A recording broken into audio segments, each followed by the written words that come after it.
Welcome, beloved in the Lord, to your YouTube channel, Exose G Lungu. This day, you'll be watching a sermon titled, My Comfort Zone. In this particular sermon, Prophet Exose explained through the story of Abraham that was called to leave his nation, to leave his country, his family, to go and settle where the Lord would show him, how his journey was delayed by the people he took with him on his journey. Follow this example and understand how you should live your comfort zone in your own life. Be blessed and see you in the next installment. Shalom, bien-aimés dans le Seigneur, bienvenue sur votre chaîne YouTube Exaucé Lungu, dans cette prédication intitulée Ma zone de confort. Dans cette prédication, le prophète Exaucé nous montre au travers de l'histoire d'Abraham qui avait été appelé par Dieu à quitter sa patrie, quitter sa nation, quitter sa famille afin d'aller s'installer dans l'endroit que Dieu lui montrerait. Comment est-ce qu'il a été retardé par les personnes qu'il a prises avec lui sur son chemin. Et à travers de cette histoire, vous comprendrez comment est-ce que notre zone de confort est un danger pour notre progrès. Que Dieu vous bénisse et nous nous verrons dans la prochaine vidéo. Qui se sent dans les zones de confort? Beaucoup de gens qui sont sur leur zone de confort et sur leurs chaises, leurs maisons, donc leur territoire. Donc les gens, ils sont tellement à l'aise là-dedans. Et toi, tu te sens à l'aise, tu te sens tellement à l'aise dans ça parce que tu vois ce que tu vois. Et la zone de confort, ça peut même t'aveugler afin que tu puisses voir les Golgotha devant toi. Les zones de confort, tu peux confondre. Ok, tu es juste dans les lieux de la transfiguration. Ok, la Golgotha est devant toi. Mais les gens, ils sont là, disent que non, moi je me sens bien ici, je me sens là.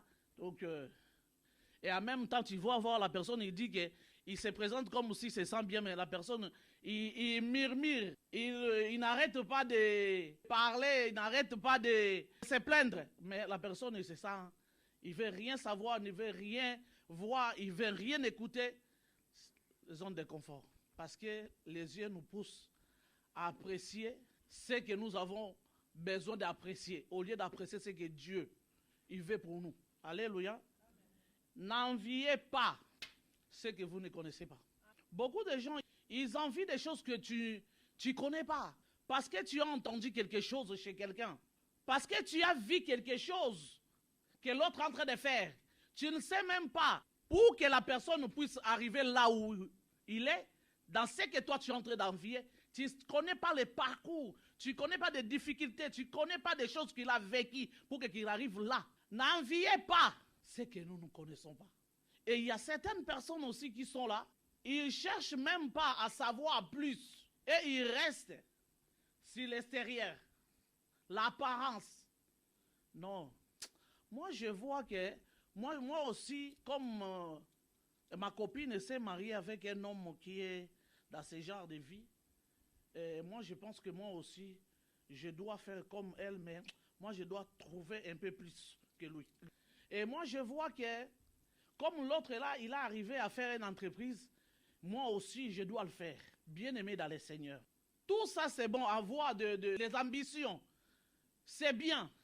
Est-ce que tes ambitions, est-ce que ce que toi tu veux là, est-ce que ça concorde avec ce que Dieu veut pour toi? Et voilà, maintenant vous allez comprendre pourquoi je suis en train de parler. Pourquoi nous envions des choses que nous ne connaissons pas? Parce que nous, enfants de Dieu, nous chrétiens, on sait nous que nous sommes en dernier. On échoue en tout. Parce que nous aimons se conduire seuls. Pas avec Dieu. Mais nous laissons conduire par nos sentiments à nous, par rapport à ce que nous voyons chez les autres, parce que tu as vu, parce que tu as entendu, toi aussi tu te vagues sans consulter même Dieu. Mais tu dis que tu es chrétien. Tu dis que tu es enfant de Dieu. Tu as une église, tu as un pasteur, mais tu t'engages dans des choses que tu n'as même pas demandé la vie de Dieu. Mais au moment où que toi, quand tu vas échouer, c'est là que tu reviens. Tu reviens. Papa, maman, regarde. Il y a ceci, j'étais en train de... Et puis tu peux revenir. Et avec même des mensonges. Ce qui est triste. Nous échouons pourquoi? Parce que nous aimons envier. Nous aimons envier des choses que nous ne connaissons pas. Je m'explique. Par exemple, une personne qui envisage ou est en train de rêver, comme je suis là, on m'a donné des prophéties que moi je dois me marier avec un homme, je dois travailler mon caractère parce qu'il y a un homme qui est en train de venir sur mon chemin, il aime avoir une femme qui est équilibrée. Mais toi-même, tu ne travailles même pas par rapport à ton comportement, afin que tu puisses te regarder si réellement que tu es équilibré. Tu danses dans le vide sans la musique. Au moment où on te donne la prophétie en disant que la bénédiction est sur ton chemin, c'est le moment où que toi, tu ramasses tous les misazés du monde. On n'en disconvient pas, même quand on dit l'amour ne regarde pas l'apparence, on n'en disconvient pas. Parce que quand quelqu'un raconte l'homme de sa vie, quand quelqu'un raconte sa femme, la femme de sa vie, ça calcule pas. Mais tu peux faire fuir aussi l'homme de la destinée ou de ta vie par ta façon, parce que tu te manques de travailler. Bien aimé, quand tu reçois la prophétie ne suffit pas. La prophétie doit être travaillée. Et quand toi tu comprends la prophétie doit être travaillée, qui va travailler à ta place? C'est toi-même que maintenant tu dois commencer maintenant à se comporter afin que tu puisses attirer cette prophétie-là vers toi. Mais nous envions des choses que nous ne connaissons pas. J'aime être dans les mariages. J'aime faire une entreprise. J'aime que demain que je puisse être un entrepreneur. J'aime demain que je puisse me retrouver dans des mobiliers. Est-ce que des réalités de mobilier vous connaissez? Parce que tu as vu quelqu'un se lancer dans ce genre de projets et s'entrer dans d'autres. Tu ne connais même pas des failles qu'il a connues, tu ne connais même pas des réalités qu'il a commises dans ce travail. Toi aussi, tu te jettes là, tu dis que non, oui, moi aussi, je dois commencer même avec un borouette. Tu es prêt même, tu ne sais même pas comment des choses ça se passe, mais tu es capable de voir quelqu'un, un vieux là qui est en train de couper les fleurs chez lui. Ça dit, ça va. Comment vous allez? Vous n'avez pas même une partie de. Vous ne vendez pas ici. Parce que tu n'as pas cherché à approfondir. Tes idées là, peut-être que tu as vu chez l'autre, c'est bien, mais tu n'as pas cherché à approfondir pour que tu arrives à faire ce que toi tu veux les faire. Qu'est-ce qu'il faut faire? Nous envions des choses que nous ne connaissons pas. Et demain, quand nous échouons, ça devient des problèmes de Dieu. Je me rappelle, j'ai une sœur, il a dit, moi je disais, moi je vais me marier avec un homme de Dieu. Moi j'ai prié Dieu afin que Dieu puisse m'envoyer un homme de Dieu, pour que je puisse me marier avec. Je l'ai regardé, je dis, quand tu demandais à Dieu, selon toi, Dieu aussi t'avait entendu. Quand tu demandais que Dieu puisse te donner un mari qui est un homme de Dieu, c'était par tes plaisirs ou par tes sentiments, parce que en te regardant comme ça, tu n'as ni profit d'être la femme d'un homme de Dieu. Maintenant, dis-moi, pour être la femme d'un homme de Dieu, toi tu connais comment ça se passe. Est-ce que es-tu prêt? Parce que ce que toi tu es en train d'envisager, le mari là que toi tu veux un homme de Dieu ne sera là pas à proximité tout le temps avec toi. Demande-nous les autres là qu'on s'est marié avec des hommes qui dorment dans des avions. Et on va t'expliquer. Si tu es capable d'accepter ce genre de vie, et si tu es capable de te marier avec un homme que on vous insulte chez des gens que vous ne connaissez pas, vous avez rien pris d'eux, vous ne connaissez même pas leur maison, vous ne connaissez même pas leur visage, mais les gens vous insultent, des critiques de partout. Est-ce que tu connais cette réalité? C'est pour cela que, bien aimé dans le Seigneur, on ne peut pas parler des choses comme si on est en train de raconter une histoire, annoncer une histoire. Nous allons passer dans la Bible. Prenez le verset de Exode 4, verset 24 jusqu'à 26. Lisons au nom de Jésus. Pendant le voyage, en un lieu où Moïse passa la nuit, l'Éternel attaqua et voulut le faire mourir. Séphora prit une pierre aiguë, coupa le prépuce de son fils et le jeta aux pieds de Moïse, en disant, « Tu es pour moi un époux de sang, et l'Éternel le laissa. » C'est alors qu'elle dit « époux de sang » à cause de la circoncision. Amen. Il y a une femme qui a sauvé son mari de la mort. Est-ce que, bien aimé dans le Seigneur, est-ce que tu connais la personne que tu t'es marié avec?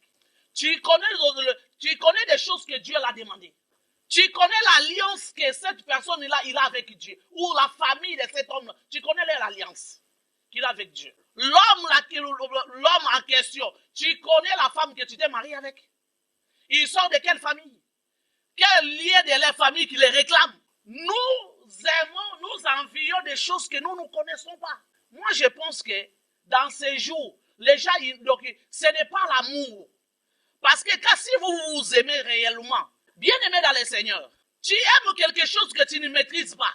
Tu aimes quelque chose, tu connais, tu n'as même pas fait de recherches à savoir. Bien aimé dans le Seigneur, aujourd'hui, la technologie nous a donné le Google. Quelque chose que tu cherches, tu vas aller googler. Dis-moi, toi qui as voulu te marier, toi que tu veux te marier, est-ce que tu connais les significations du mariage? Est-ce que tu connais les significations de se marier avec un homme de Dieu. Est-ce que tu connais les significations? Comment il faut créer une entreprise? Est-ce que tu connais qu'est-ce qu'il faut faire pour avoir une vie équilibrée? Est-ce que tu connais, on peut commencer à citer. J'ai compris que dans ces jours, ce qu'on dit l'amour, non, ce n'est pas ça. Les gens, ils sont en train de blaguer. Ils vivent sur des émotions. Les gens, ils vivent sur des émotions. C'est pour cela que nous échouons. Parce que si tu fais quelque chose avec amour, tu vas faire d'abord se chercher à savoir comment ça se passe. Pour que demain, que je ne puisse pas échouer, pour que demain, que les gens ne puissent pas se moquer de moi.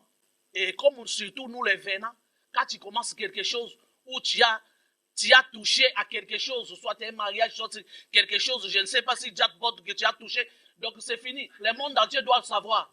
Sur des snaps, tout le monde doit savoir. Donc la vie des gens ne se cache plus. Il n'y a rien qui se cache. Moi, si ce n'était pas à cause de ce travail, je vais aller faire quoi sur Facebook? Je vais aller faire quoi sur les réseaux sociaux? Et nous allons voir que nous tournons en rond tellement que tu te vois, tu es dans les zones de confort. Oui, c'est moi. Je suis là. Voyez-moi, tous les démons, vous êtes où? Toutes les phases là que vous prenez, snipe, tu exposes ta vie. Non, tu ne présentes pas ta vie aux gens. Tu es en train de présenter ta vie aux démons. Tu es en train de présenter ta vie aux démons. C'est pour cela que tu as la vie que tu as. Tu es malade tous les jours comme si tu as l'appel de Dieu. C'est comment? C'est toi qu'on t'attaque tous les jours. Tu n'es pas dans le ministère. Tu es malade du janvier au décembre. Qu'est-ce qui se passe avec toi? Tu exposes ta vie de trop. On veut bien te voir sur Facebook avec des photos. Mais il y a d'autres photos, il faut arrêter. Tu appelles même des maris de nuit, même des femmes de nuit. C'est quoi ça comme histoire? Et puis nous les autres là, on est fatigués avec de chasser des démons. Vous enviez des choses que vous ne maîtrisez pas, que vous ne connaissez pas. Toi, tu as envié les mariages. Est-ce que toi, tu connais les mariages? Donc, si tu veux être la femme de quelqu'un, comment tu dois être? Si tu veux être le mari de quelqu'un, comment un mari doit se comporter pour qu'il puisse gérer sa petite famille quand on va commencer à faire des enfants, quand j'aurai ma femme, comment je dois commencer à parler? Au lieu de travailler d'abord par ta façon de parler, au lieu de travailler d'abord, de la façon même parfois de s'asseoir, même la façon même de manger la nourriture. Donc parfois, tu manges, tu n'as même pas l'aisance. L'aisance, il n'y a pas. Parfois devant les gens, même tu fous de la honte. Et toi, tu apprécies là où toi tu es. Oh, que Dieu ne te voit pas là. Quand on va te demander quelque chose, écoute la façon que tu rêves. Papa, je voulais... Qu'est-ce qu'il y a? Qu'est-ce qu'il y a? La personne que tu disais au téléphone, que je n'arrive pas à dormir, ça que je puisse entendre de ta voix. Aujourd'hui, ta voix commence à te déranger. Aujourd'hui, la voix là commence à déranger. La même personne là que tu pensais que si je ne les vois pas, je n'arriverai pas à dormir. Et aujourd'hui, tu ne les supportes pas. Vous voyez que vous êtes en train d'envier des choses que vous ne connaissez pas. Et en réalité, ça, ce n'était pas un amour. C'était un coup de foudre. C'était des émotions. Parce que l'amour supporte tout. L'amour supporte tout. Quel que soit même, on change de visage. Moi, j'étais là. Et aujourd'hui, je suis bobo. Mon mari, même comme je suis. Est-ce que toi, demain, quand tu changeras les tailles, est-ce que tu vas continuer à aimer? Demain, quand ton partenaire, il va changer encore. Tu vas changer la vie. Tu vas dire que non, il est devenu trop gros avec les ventres. Ça va pas. Oh non. Bien aimé dans le Seigneur, les enfants de Dieu, les chrétiens, ils sont en train d'échouer parce que nous envions des choses que nous ne connaissons pas. Rebecca a compris, il a dit que non. Ce qui est en train de se passer, excusez-moi, Sephora, il a compris que les choses qui sont en train de se passer dans la vie de mon mari. Alors, si je ne fais pas quelque chose, il risque de mourir.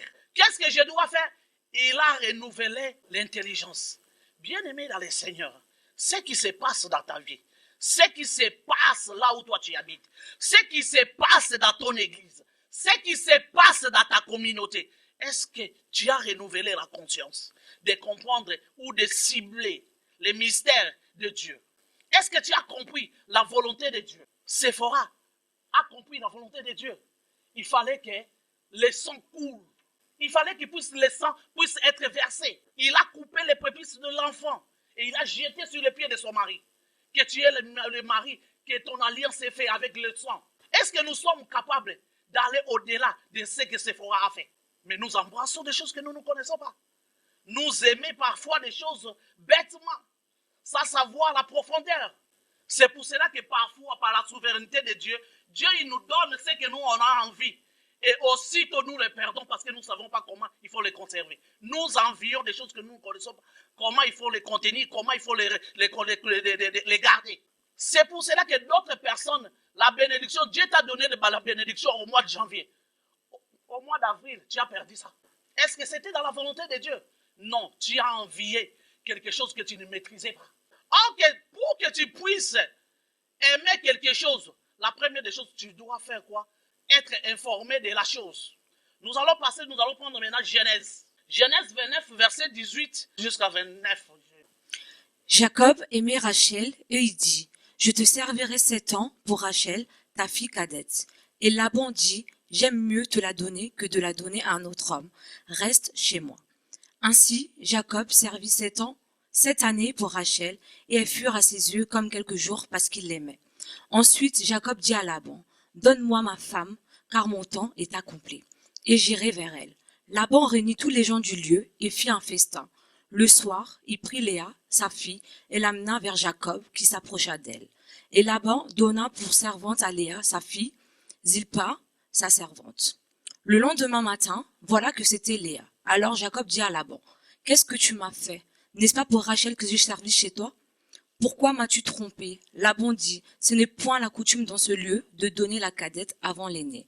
Achève la semaine avec celle-ci, et nous te donnerons aussi l'autre pour le service que tu feras encore chez moi, pendant cette nouvelle année. Jacob fut ainsi, et il acheva la semaine avec Léa. Puis Laban lui donna pour femme Rachel, sa fille. Et bien-aimés dans le Seigneur, qu'est-ce que nous avons compris de ce qui s'est passé dans la vie de Jacob quand il est arrivé chez Laban? Pour qu'il puisse aller se retrouver polygame. C'est un manque d'information. Bien-aimé dans le Seigneur, ce que toi tu aimes, ce que toi tu veux faire, est-ce que tu t'es déjà informé par rapport à ça? Pour que tu ne fasses pas des erreurs. Manque d'information, bien-aimé dans le Seigneur, ça a amené Jacob à devenir le père des polygames. Ce n'était pas dans ses intentions, mais il manquait de prudence. C'est ça que nous, les enfants de Dieu, aujourd'hui, nous sommes trop dans des sensationnels, au lieu de voir des choses dans la manière de Dieu. Quand il est parti là-bas, il a aimé Rachel. Il fallait qu'il puisse se renseigner. Pour qu'il puisse retrouver la maison de son oncle là-bas. Qu'est-ce qu'il a fait? Il a commencé à se renseigner. Et en se renseignant, c'est là pour l'amener. Et voilà, Rachel, la fille de là-bas. Et c'est là où il a compris que donc son oncle, il a une fille qui s'appelle au nom de Rachel. Il s'est renseigné. Mais pour qu'est-ce qu'il manquait quand il a aimé Rachel, pour qu'il puisse se renseigner même auprès de son oncle ou auprès de d'autres personnes en disant que pour que je ne puisse pas aller faire une bêtise, qu'est-ce que je dois faire? Comment ça se passe ici? Si tu aimes une femme, qu'est-ce que ça se passe? Qu'est-ce qu'on doit faire? Son oncle aussi, malin qu'il était, qu'est-ce qu'il a fait? Il a profité de lui. Il savait qu'il avait la bénédiction sur lui. Et je dois récupérer tout ce que son père a proclamé sur sa tête pour que moi je puisse expérimenter, pour que je puisse propulser mes intérêts à moi sur sa tête. Et après, je vais les libérer pour qu'ils partent. Le manque d'information. Tu vois dans les points où que nous, les chrétiens, on arrive parfois à échouer. Parce qu'il nous manque des informations de certaines choses que nous envions. Tu aimes quelque chose. Je vais faire une entreprise. Bien-aimé dans le Seigneur. Tu veux faire une entreprise ici, soit l'entreprise de peinture. Bien-aimé dans le Seigneur. Tu peux faire la formation. La formation ne suffit pas. C'est bien déjà sur un pas. Mais bien-aimé dans le Seigneur, tu dois raconter même, il y a des ateliers qui se font partout pour se renseigner, pour les gens qui ont les expériences par rapport au domaine laquelle que toi tu veux embrasser. Mais toutes ces choses, toi tu te contactes de ce que toi tu as de ton zone de confort parce que j'ai étudié à telle chose et moi, c'est sûr, si je monte mon entreprise, je vais réussir. Ok, tu oublies que même si tu montes ton entreprise, ils te font une personne qui est déjà sur le terrain, qui a l'expérience de la chose pour que tu puisses réussir. C'est ça qui nous manque. L'exemple de notre frère Georges. Il a fait l'informatique. Il a étudié tout ce qu'il a étudié. Mais qu'est-ce qu'il a fait? Il a renouvelé son intelligence. Il a fait, je mets un peu ça à côté. Qu'est-ce que je dois le faire? Je dois étudier encore. Et aujourd'hui, ce qu'il avait étudié, ça l'a servi sous ce deuxième travail qu'il a. C'est ça, nous les enfants de Dieu. Nous n'arrivons pas à creuser, à chercher, à comprendre la profondeur pour que nous ne puissions pas échouer. Bien-aimés dans le Seigneur, les gens qui sont sur le terrain, ils ont des expériences que toi tu ignores. Même les gens qui sont dans l'immobilier, ils ont des choses, bien-aimés dans le Seigneur, toi tu ne connais pas. Ce n'est pas parce que tu as vu quelqu'un, il s'est acheté son immeuble ou il s'est acheté si c'est des maisons. Toi aussi, tu as dit que moi aussi, je ferai la même chose. Est-ce que tu connais des réalités qu'il a affrontées, des pertes qu'il a fait pour qu'il arrive là où il est? Nous devons arrêter de vivre la vie de tout le monde. Nous devons arrêter de fonctionner comme tout le monde. Vis ta vie à toi selon la manière que Dieu a prédestiné pour toi. Vis ta vie à toi, ne copie pas l'autre, même si vous êtes sortis des mêmes ventres. De la même manière que vous êtes sortis des mêmes ventres, vous n'avez pas le même visage. Vous êtes les enfants des mêmes pères, même mère. Mais même si vous êtes des jumeaux ou des jumelles, chacun est sorti à son heure et à sa minute. Même si vous vous ressemblez les visages, mais vous n'êtes pas sortis de la même manière. Bien-aimés dans le Seigneur, il est temps pour que nous, les enfants de Dieu, que nous puissions se réveiller. Nous ne devons pas copier des choses qui ne sont pas des choses à copier. Nous ne devons pas fonctionner dans la manière que d'autres personnes fonctionnent. Tu ne t'appelles pas cette personne-là. Ce qu'il a fait en réalité, tu ne connais pas. Bien-aimé dans le Seigneur, il ne faut pas envier des choses que vous ne connaissez pas. Nous, les autres, là, nous connaissons là où Dieu nous a pris. Une petite parenthèse. Comme il y a une de mes filles ici, je ne vais pas citer son nom. Maman, moi je veux que je sois comme toi. Maman, je veux que je sois comme toi. Ah, ok. Ça va. Petit. Tu connais 15 à 100 enfants. Donc, si on te donne seulement ça, tu arrêtes d'être chrétien. Et si tu es jaloux, excusez-moi pour les gens qui sont des jaloux, qui font la jalousie pour leur mari ou pour leur femme. Si toi tu sens ça, c'est ton zone de confort, fais-le. Mais un jour, tu vas regretter. Tu vas mourir tôt et vite. La jalousie crée des estomacs, ça crée des tensions. Et pour que je puisse te décourager, la jalousie, c'est pour décomplexer. Et parfois, il y a d'autres personnes qui font la jalousie. Vous exposez parfois vos maris, vous exposez parfois vos femmes. Quand quelqu'un il est trop jaloux, ça fait comme si on dirait que... Donc tu es en train de démontrer aux gens en disant que cet homme-là, il n'est pas sérieux, c'est pour cela que je dois veiller sur lui. Mais il faut arrêter parfois avec certaines choses. Tu exposes ton mari, tu exposes ta femme. Donc la jalousie, ça n'a pas de sens. Et tu fais la jalousie, et tu as la jalousie là que toi tu es en train de faire là. Tu ne sais pas, tu es en train de créer un espace pour que tu puisses mettre les deux personnes ensemble. D'autres jalousie. La jalousie, c'est un défaut, un sale défaut. Il faut sortir dans ces zones de confort. Nous ne devons pas envier des choses qui ne nous correspondent pas, qui ne nous vont pas. Bien-aimés dans le Seigneur, il y a des choses à respecter et à mettre en place et la gloire de l'Éternel s'expose à jamais. Bien-aimés dans le Seigneur, la formation de Dieu, c'est quelque chose de très capital dans la vie d'un enfant de Dieu. Pourquoi vous refusez les brisements? Bien-aimé dans le Seigneur, tu dois accepter.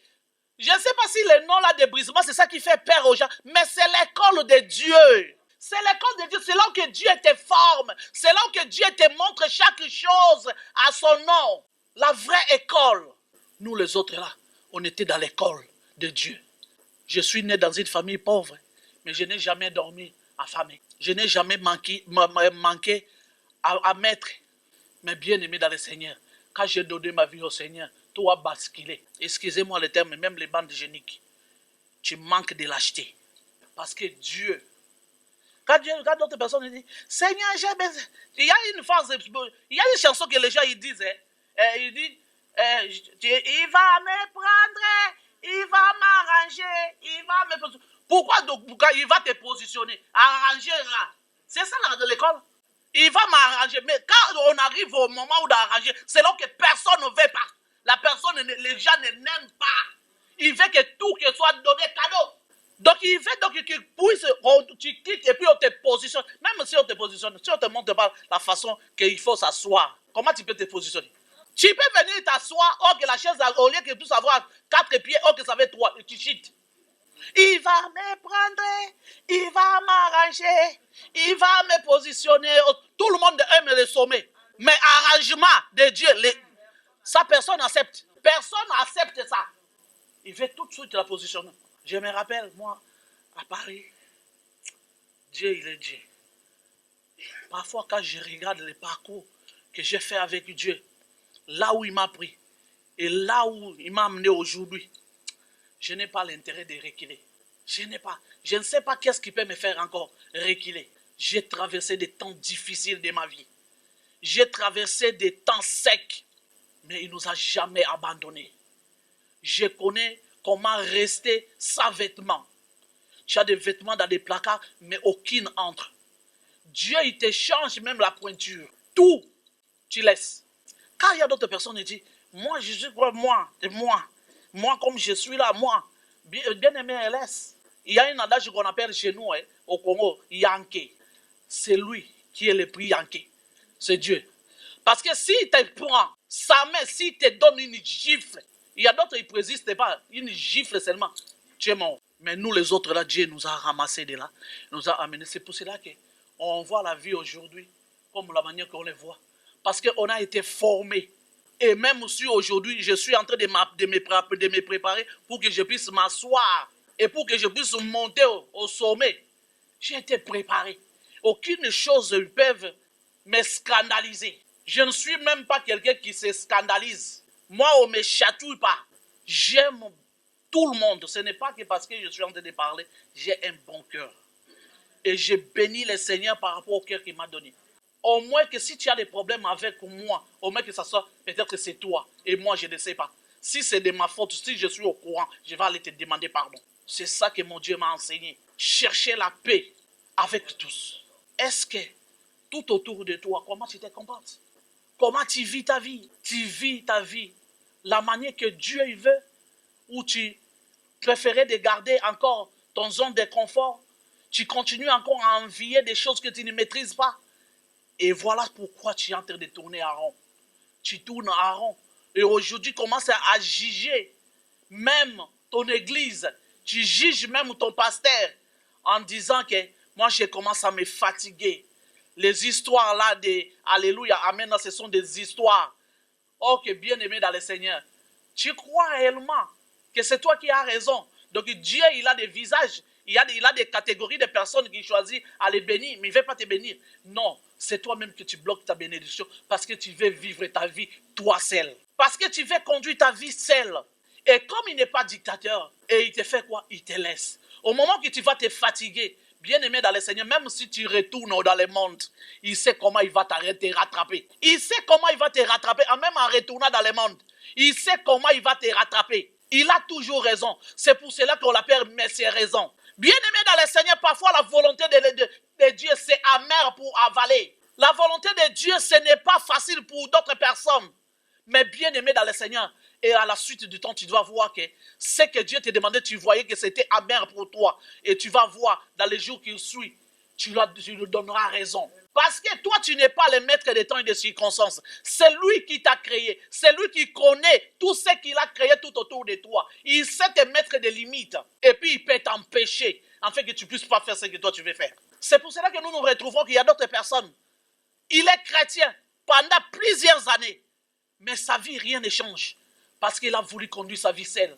Il n'a jamais voulu être conduit selon ce que Dieu l'a demandé de faire. C'est juste d'accepter la volonté de Dieu. La formation de Dieu dépend de la manière que tu avances avec Dieu. Les brisements que d'autres personnes, parfois, ils ont peur de ça.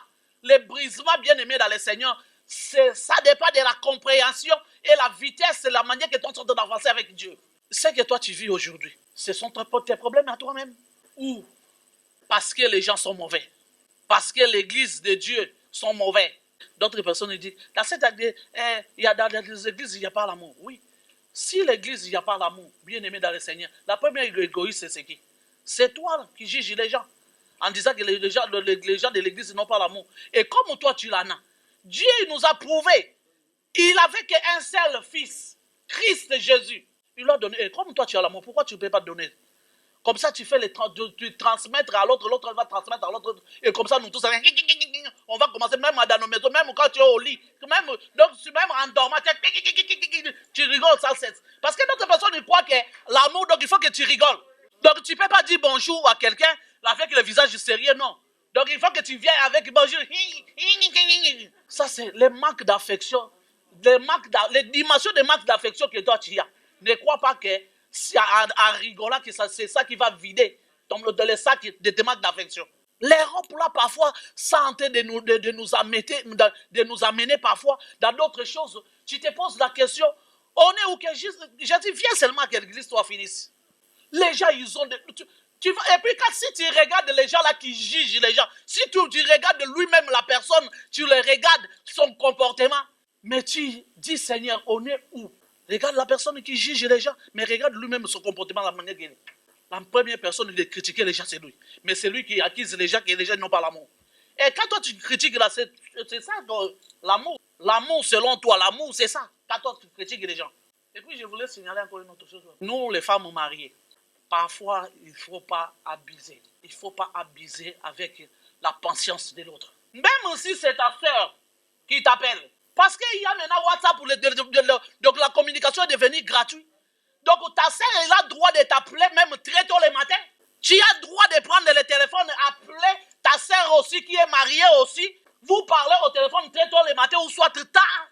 Et puis quand des problèmes vont commencer dans ton couple, tu vas nous amener encore ici afin qu'on puisse prier.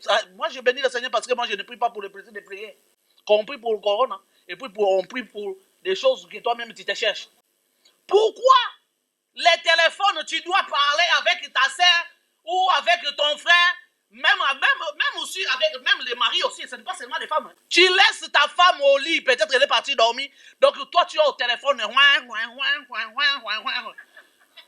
Peut-être l'autre t'attend pour qu'il puisse mettre les pieds comme ça, toi tu es là-bas au téléphone.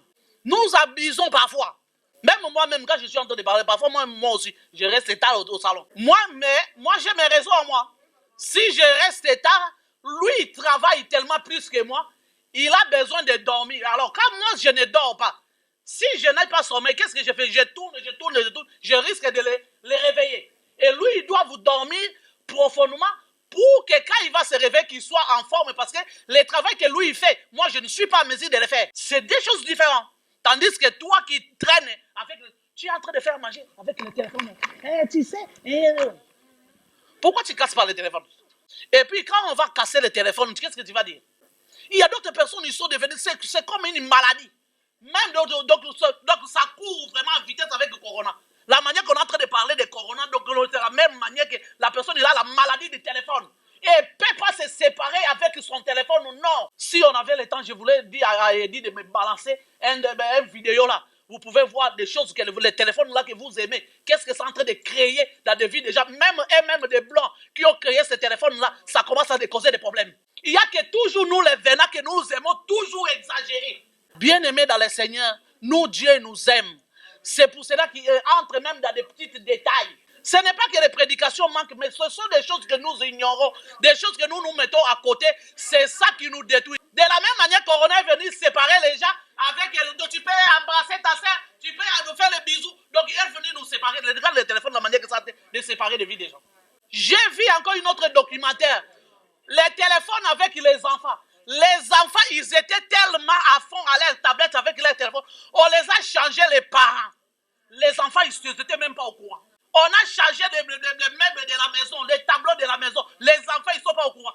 Donc, quand on l'a mis à manger, c'est là que quand ils ont voulu soulever le bleu, ils ont vu les gens à face, ils ne connaissaient pas. Et les enfants, ils commençaient, les téléphones, la tablette, ce n'est pas quelque chose de méchant ou de mauvais pour l'enfant. L'enfant, il peut rester là, sur le téléphone. Il s'endort, il se réveille avec le téléphone. C'est que ton enfant, il est en train de faire. Et puis, il est très éveillé, plus que toi, qui est sa mère et son père. Et puis, il sait même effacer des choses qu'il a regardées pour que tu ne puisses pas les retrouver. Excusez-moi les parents. Je n'ai pas encore d'enfants, mais j'ai l'expérience, j'ai fait grandir les enfants. Bien-aimés dans le Seigneur. Aujourd'hui, les gens ils sont en train de s'étonner. Pourquoi les enfants ils sont en train de se développer assez vite? Nous, quand on avait 9 ans, 10 ans, on ne grandissait pas de cette manière. Vous croyez que c'est quoi? Ce sont des téléphones que vos enfants, ils regardent. Vos enfants, ils rentrent même dans des sites pornographiques. Et c'est ça qui est en train de stimuler l'intérieur. Tu vois l'enfant en train de se développer assez vite. Non. Son cerveau a été connecté sur quelque chose et ça commence à activer C'est que la lune d'innocence, ça agit à l'air. Et on se retrouve là avec les enfants qui ont 8 ans, 9 ans, ils voient ces règles. C'est quoi ça? Il ne faut pas normaliser toutes choses. Il ne faut pas normaliser toutes choses. Bien aimé dans le Seigneur, les réseaux sociaux là, c'est un endroit trop dangereux. Combien de mariages aujourd'hui, ça se détruit? Regarde des vies. Aujourd'hui, même quelqu'un, il se prend la tête avec son mari, il prend le téléphone, il commence à snapper. C'est quoi? Et puis quand le même mari là, il va te quitter, tu vas aller chercher l'église pour aller expliquer tes problèmes. Non, mais il faut arrêter. Nous envions des choses que nous ne maîtriserons pas. On aime les zones de confort, tandis que tu ne connais même pas la signification de confort. Parce que c'est comme on nous a démontré chez nous là-bas, un homme intelligent. Qui est un homme intelligent? Tout le monde aime les zones de confort. Donc, quand toi tu aimes les zones de confort, est-ce que tu as le profil de la personne qui mérite d'être dans les zones de confort? Parce que les zones de confort là, il y a des celles-là qui ont payé des prix. Les zones de confort, c'est un endroit aussi que tu ne peux pas rester là longtemps. Parce que si toi, tu ne l'avales pas, mais c'est lui qui va s'avaler. Il ne faut pas envier des choses que nous ne connaissons pas. Il ne faut pas que nous puissions envier des choses que nous ne connaissons pas. Il y a d'autres personnes qui disent, c'est quoi ça? Ça, c'est quel genre de maladie? La personne, donc il y a d'autres personnes, aujourd'hui, même quand on parle de cancer, on parle de beaucoup de maladies qui commencent à sortir. C'est quoi? Nous, les hommes, on a un truc ici sur le cerveau. C'est comme un interrupteur, au fait. À chaque fois, dès que tu sursautes sur quelque chose, ça fait tic-tac. Ça fait tic-tac. Au moment où, à chaque fois, dès que toi tu sursautes, tu cherches là où il y a ton téléphone. Tu sais combien de fois ça fait tac-tac? Tac-tac. Et l'interrupteur de ta maison, quand l'enfant commence à jouer avec ça, qu'est-ce que ça finit? Ça finit à faire quoi? Aujourd'hui, on a des morts subites. Il a fait une crise cardiaque. Il a fait ceci, il a fait cela. Tu connais la cause. Que le Seigneur vous bénisse.